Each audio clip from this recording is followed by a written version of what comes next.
खुलुमबाय गिबियावनो गोदानथारखौ बयखौबो चेनेलाव बरना लाग्रोनाय जाबाय नोंथांमोननि थाखाय दिनै मोनसे गोनांथार भिडिअ लाबोनाय जादों आसा खालामदों नोंथांमोना बे भिडिअखौ बयबो जोबजासिम नायलांगोन होननानै आं नोंथांमोननिसिम बे भिडिअनि गेजेरजों दिनै जुननि 11 थारिखनि मोनाबिलि समनि माखासे स्किमफोरनि बागै गोनांथार आपडेट खोन्थाहरनो सानदों जेरै नैबे अरुणोदय स्किमनि बागैबो आं नोंथांमोननिसिम माखासे गोनांथार आपडेट खोन्थाहरनो सानदों मानो होनोबा आङो नैबे अरुणोदय स्किमनि थाखायनो आसाम सरकारनिसिम आरटिआइ होनाय जादोंमोन दा बे आरटिआइ नि फिननायखौ आङो आसाम सरकारनिफ्राय मोननो हाबाय दा नैबे फैसा सोनाय सोयैनि बागैनो आं माने आरटिआइखौ होनाय जादोंमोन आसाम सरकारनिसिम दा बेनि रिप्लाइयाव मा जोंनि नैबे आसाम सरकार हरदों बेखौ नोंथांमोना बे भिडिअनि गेजेरजों मिथिना मोननो हागोन आरो बेजों लोगोसेनो आं नोंथांमोननिसिम नैबे अरुणोदय स्किमनि जायफोर नोंथांमोना फैसा मोननो हागासिनो दङ दाथ' ओरैनो मोनथ'वाखै अब्लाबो जायफोर नोंथांमोननि नामा बेनिफिसियाल लिस्टआव दंखायो सिगांफ्राव जायफोर नोंथांमोना फैसा मोनबाय थानाय दा नोंथांमोना नैबे संग्रा गेसनि थाखाय 250 फैसाखौ मोननो हागोन ना हाला दा बिनि बागै आं नोंथांमोननिसिम माखासे आपडेट खोन्थाहरनो सानदों जोंहा आपडेट ओंखारना फैदों दा बिनिफ्राय पीएम किसाननि थाखायबो आं नोंथांमोननिसिम माखासे आपडेट खोन्थाहरनो सानदों मानो होनोबा जोंहा दायो गोबां प्रब्लेम जानायखौ नुनो मोननाय जादों पीएम किसान स्किमनि थाखायनो गोबां नोंथांमोना फैसाखौ मोननो हायाखै बायदि प्रब्लेम जानायनि थाखायनो दा बिनि बागैबो आं नोंथांमोननिसिम माखासे आपडेट खोन्थाहरनो सानदों दा बिनिफ्राय सरकारि फायखानानिबो आं नोंथांमोननिसिम माखासे आपडेट खोन्थाहरनो सानदों दा बिनिफ्राय सरकारि न'खौ नोंथांमोना सोर मोननो हागोन दा बिनि नोंथांमोना गावबागावनि नामा लिस्टआव दंना गैया बेखौथ' निश्चय नोंथांमोना नुनो मोनबाय जानांगौ सिगाङावनो नोंथांमोना लिस्टआव गावनि नामा फैगोन ना फैयाखै बेखौ नोंथांमोना मिथिना मोनखादों जानांगौ दा बिनि बागैबो आं नोंथांमोननिसिम माखासे आपडेट खोन्थाहरनो सानदों दा बेनिखायनो गासिबो नोंथांमोना बे भिडिअखौ जोबजासिम नायलांबानो जाबाय जाहाथे नोंथांमोना माखासे स्किमफोरनि आपडेटखौ बे चेनेलनि गेजेरजों नोंथांमोना मोनबाय थानो हायो दा नोंथांमोना स्क्रिनाव नुदों जानांगौ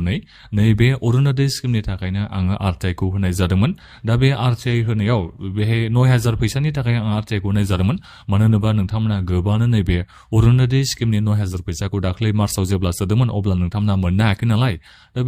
बेनिखायनो आङो माने आसाम सरकारनि फाइनान्स डिपार्टमेन्टनिसिम आरटिआइ होनाय जादोंमोन जे जेनेबा खैजनसो मानसिफ्रा अरुणोदय स्किमनि नैबे 9000 फैसाखौ मोननो हायाखै आरो जुदि गोबां मानसिफ्रानो मोननो हायाखैबा खैजनसोआ मोननो हायाखै आरो बिथांमोना फैसाखौ माब्ला मोननो हागोन बायदि आं बायदि बेबायदि होननानै सोंनाय जादोंमोन दा बेवहाय आसाम सरकारनिफ्राय नोंथांमोना रिप्लाइखौ नुदों जानांगौ स्क्रिनाव आङो रिप्लाइखौ मोननो हाबाय जे सरकारा जेबो उइथेलाव रावखौबो दोनाखै जाहैबाय जेसेबांखिनि बेनिफिसियाल लिस्टआव नामा दङमोन दा बिथांमोननिसिमनो माने 9000 फैसाखौ सोना हरदों होननानै आरटिआइआव आङो दायो रिप्लाइखौ मोननो हानाय जादों दा बेनिखायनो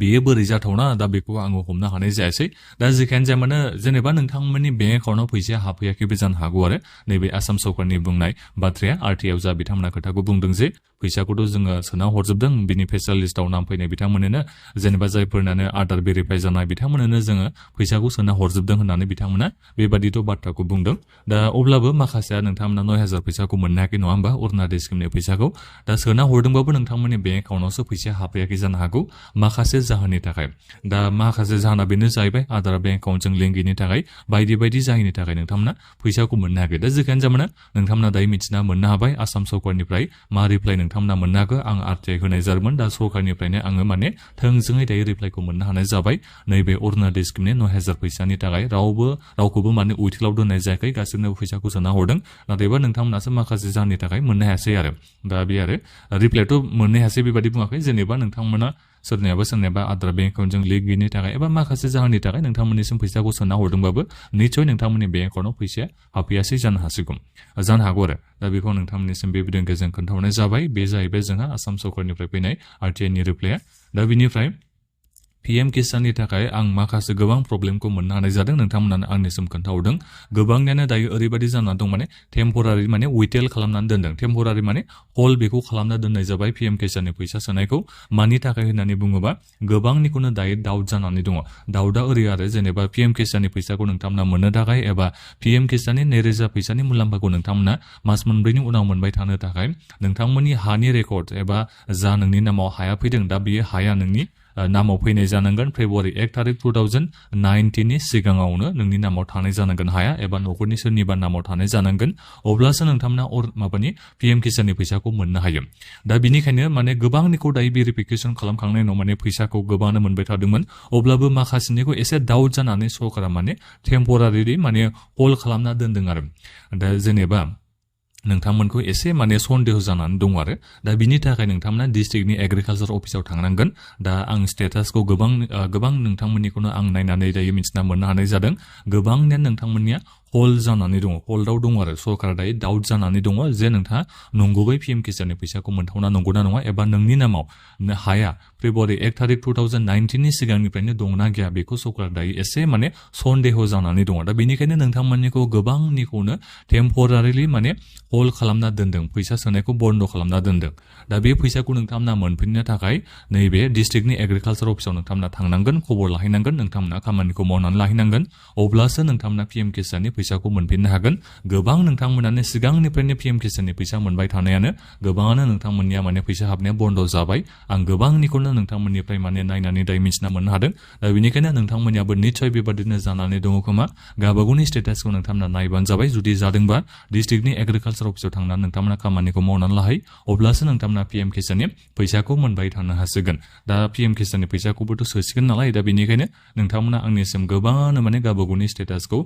माने स्क्रिनशट खालामनानै आंनो देखायना हरनायाव आं माने नोंथांमोननिफ्राय बेखौ मिथिना मोननो हानाय जादों आरो दा बे जाहैबाय पिएम किसाननिया दा बेनिफ्राय नैबे अरुणोदय स्किमनि 250 टाका जा नोंथांमोननो संग्रा गेसनि थाखाय होनो होननानै जोंनि आसाम सरकारा रादाय होदोंमोन दा बे जाथामला दायो खौराङाव बे ओंखारलाबायदों आरो जेनेबा खुगा खुगा आं बेखौ खोनानो मोनलाबायनाय जादों जे नोंथांमोना 250 टाका फैसाखौ मोननो हाला होननानै नाथायबा सरकारनिफ्राय जेबो अफिसियेलि बेबादि बाथ्राखौ बुङाखै आं दिनैसिमबो सरकारनि मानसिफोरनिफ्राय बेबादि बाथ्राखौ खोनानो मोनाखै जे नोंथांमोना अरुणोदय स्किमनि जा मोनबाय थाग्रा जायफोर माने फैसा मोनबाय थाग्रा अरुणोदय स्किमनि दा नोंथांमोननिसिम 250 टाका फैसाखौ होगोन होननायखौ जेनेबा सरकारा होला बेबादि जेबो माने अफिसियेलि सरकारनिफ्राय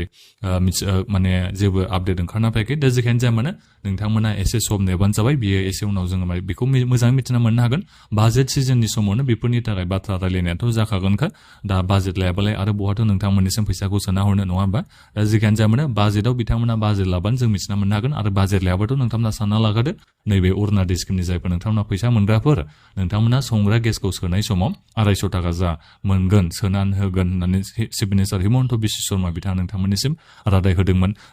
थांनाय जानुवारि मासनिफ्रायनो सोगोन होननानैथ' बाथ्राखौ बुंदोंमोन आरो दिनैसिमबो नोंथांमोननिसिम सोना होआसै दा जेखियानो जाया मानो नैबे जुलाइनि बाजेट सिजनावनो जों बेखौ मिथिना मोननो हागोन जे नोंथांमोना नैबे अरुणोदय स्किमनि जोहै संग्रा गेसनि थाखाय 250 टाका फैसाखौ मोननो हागोन हाया बेखौ दायो जाथामोनला ओरैनो बाथ्रा गोसारलाबाय थानायखौबो नोंथांमोना फोथायनो नाङा आं खोनानो मोननायखाय आं नोंथांमोननिसिम बेखौ खोन्थाहरनाय जाबाय जेबो गभर्नमेन्टनिफ्राय बेबादि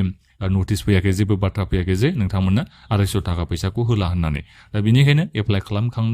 एप्लाइ जाखांलायनाय जेला जोंनि नैबे बिटिसिनि बेलेग बेलेग जायगायावथ' जोंहा एप्लाइनो जानानै थांखाबायमोन दा बेखौ आङो माने इसेबां सानद्रायाखै जे बेखौ सरकारा बन्द खालामगोन एबा फैसाखौ होनाय नंला आं बेबादि सानाखै दा अब्लाबो उनाव मा जायो बेखौ जोङो उननि बाथ्राखौ उनाव मिथिसिगोन दा जेबो कनफार्म जाथ'वाखै दा बे जाहैबाय अरुणोदय स्किमनि नैबे संग्रा गेसनि 250 टाका फैसानि आपडेटआ